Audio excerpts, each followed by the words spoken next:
ISIS और al Qaeda से दूर दूर तक कोई ताल्लुक नहीं है, वो दूर है उससे। एक चुनाव जीतने के लिए हमारे देश के प्रधानमंत्री वजीर आजम को इतना नीचे आना पड़ता है एक चुनाव जीतने के लिए कि झूठ और प्रोपेगेंडे को सामने रखना, जो नफरत फैलाने का काम करती है। हम आज यहां से हमारे प्राइम मिनिस्टर से अपील करते हैं कि पाकिस्तान से जो टेररिस्ट आ रहे हैं उनको रोको आप। सरकार आपकी है। 370 आपने कॉन्स्टिट्यूशनल ब्रीच करके हटाया। अब क्यों आकर वो लोग मार रहे हमारे सिपाहियों को?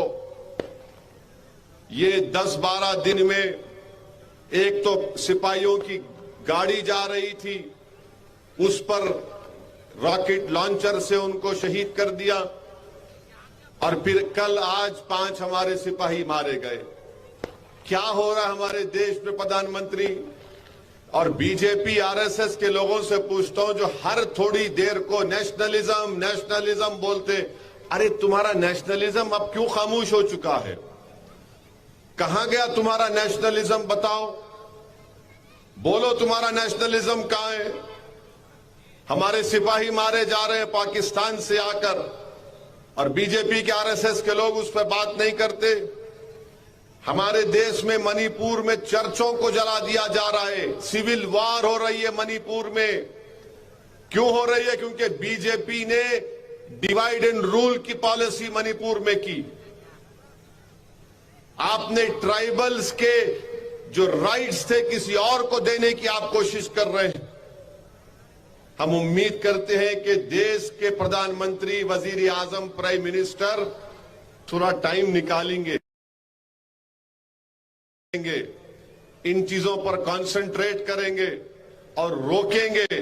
और हम दुआ करते और उम्मीद करते हैं कि मणिपुर में अमन और शांति पैदा हो जाए, और वहां के शेड्यूल्ड ट्राइब के लोगों के स्टेटस को डिस्टर्ब नहीं होना चाहिए। ये एमआईएम पार्टी डिमांड करती है। आप किसी को एसटी में शामिल नहीं कर सकते ऐसा ही करके, इसीलिए मणिपुर में सब तमाशे हो रहे हैं। तीसरी अहम बात मेरे अजीज दोस्तों और बुजुर्गों, एमआईएम पार्टी के उम्मीदवार अल्लाह बख्श साहब हैं। अभी उन्होंने जिक्र किया कि कांग्रेस के जो एमएलए हैं, सिटिंग एमएलए हैं, उन्होंने मजलिस के बारे में बहुत कुछ कह दिया। तो मैं आपको बता रहा हूं कि एक मर्तबा क्या हुआ था, एक घोड़े में और गधे में बहस हुई। एक मर्तबा घोड़े में और गधे में बहस हुई। बहस किस बात पे हुई कि घोड़ा यह बोल रहा था कि कौवा का रंग काला होता है, गधा बोला नहीं, कौवा सफेद होता है।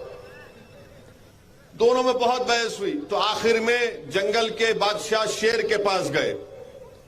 शेर के पास जाकर बोले, देखो हम दोनों में बहस हो रही है, घोड़ा ये बोल रहा है कि कौवा काला होता है, और गधा ये बोल रहा है कि कौवा सफेद होता है। तो शेर फैसला क्या दिया? शेर बोला कि मेरा फैसला ये है कि घोड़े को कोड़े मारो। घोड़ा बोला, ये क्या है शेर साहब? बोले, तेरा काम, तेरे को सजा इसलिए दे रहा हूं क्योंकि तू खाना जंगी हो रही है। मगर हमारे भारत के प्रधानमंत्री कर्नाटका में आकर जनता से अपील कर रहे हैं कि वो जो केरला में पिक्चर बनाई गई उसकी तायीद में प्रधानमंत्री अपने भाषण में बात कर रहे हैं। हम देश के प्रधानमंत्री से ये रिक्वेस्ट करना चाह रहे हैं कि प्रधानमंत्री, कर्नाटका का चुनाव जरूर है, मगर पाकिस्तान से आतंकवादी आकर हमारे 5 सिपाहियों को उनकी जान ले लिए। मणिपुर जल रहा है, लोग अपने घरों को छोड़कर भाग रहे हैं, गांव जल रहे हैं, चर्चिस को जला दिया जा रहा है, और प्रधानमंत्री जो है उस एक गंदी पिक्चर के बारे में जो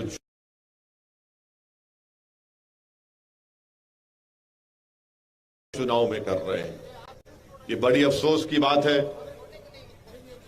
ये बड़ी अफसोस की बात है कि देश के प्रधानमंत्री को जहां पर तवज्जो लेना था वहां पर तवज्जो कम ले रहे हैं और आकर उस पिक्चर के बारे में बात कर रहे हैं जो पिक्चर में कहा गया। भाई साहब रुक जाइए ना। केरल के 32,000 औरतें आईसिस ज्वाइन की उस पिक्चर में लिखा गया प्रमोशन में। बाद में कोई कोर्ट को गए तो उसने कह दिया कि नहीं सर खाली 3 नंबर है। हम देश के प्रधानमंत्री से पूछना चाह रहे हैं, अगर कोई पिक्चर फैक्ट पर बनाई गई है तो खुल कर कहो फैक्ट पे बनाई गई। अगर तुम फिक्शन पर बना रहे तो बोलो फिक्शन पर बना रहे। तुम्हारा मसला हमारे बुरखे को दिखाकर, किसी को मुसलमान दिखाकर तुमको अपना पेट बना है तो फिर याद रखो लोग उसको मुस्तरद कर देंगे।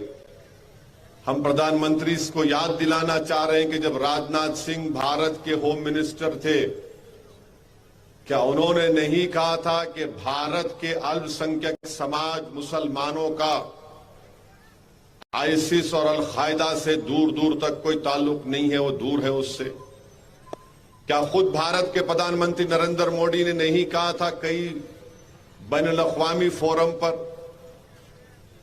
और आज इसको जोड़ रहे हैं, नफरत फैलाने की बात कर रहे हैं और देश के प्रधानमंत्री बोलते हैं कि सख्त सजा दो उनके तक।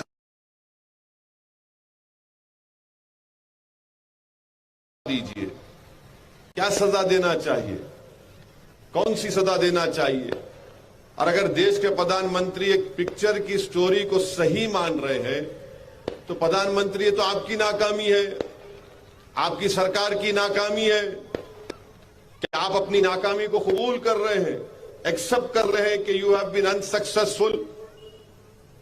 मगर एक चुनाव जीतने के लिए हमारे देश के प्रधानमंत्री वजीर आजम को इतना नीचे आना पड़ता है एक चुनाव जीतने के लिए कि झूठ और प्रोपेगेंडे को सामने रखना जो नफरत फैलाने का काम करती है। हम आज यहां से हमारे प्राइम मिनिस्टर से अपील करते हैं कि पाकिस्तान से जो टेररिस्ट आ रहे हैं उनको रोको आप। सरकार आपकी है। 370 आपने कॉन्स्टिट्यूशनल ब्रीच करके हटाया। अब क्यों आकर वो लोग मार रहे हैं हमारे सिपाहियों को?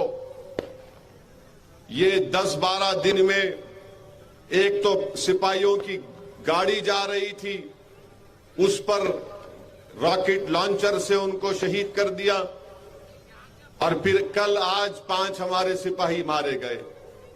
क्या हो रहा है हमारे देश में प्रधानमंत्री? और बीजेपी आरएसएस के लोगों से पूछता हूं जो हर थोड़ी देर को नेशनलिज्म नेशनलिज्म बोलते, अरे तुम्हारा नेशनलिज्म अब क्यों खामोश हो चुका है? कहां गया तुम्हारा नेशनलिज्म? बताओ, बोलो तुम्हारा नेशनलिज्म कहां है? हमारे सिपाही मारे जा रहे हैं पाकिस्तान से आकर और बीजेपी के आरएसएस के लोग उस पर बात नहीं करते। हमारे देश में मणिपुर में चर्चों को जला दिया जा रहा है, सिविल वार हो रही है मणिपुर में। क्यों हो रही है? क्योंकि बीजेपी ने डिवाइड एंड रूल की पॉलिसी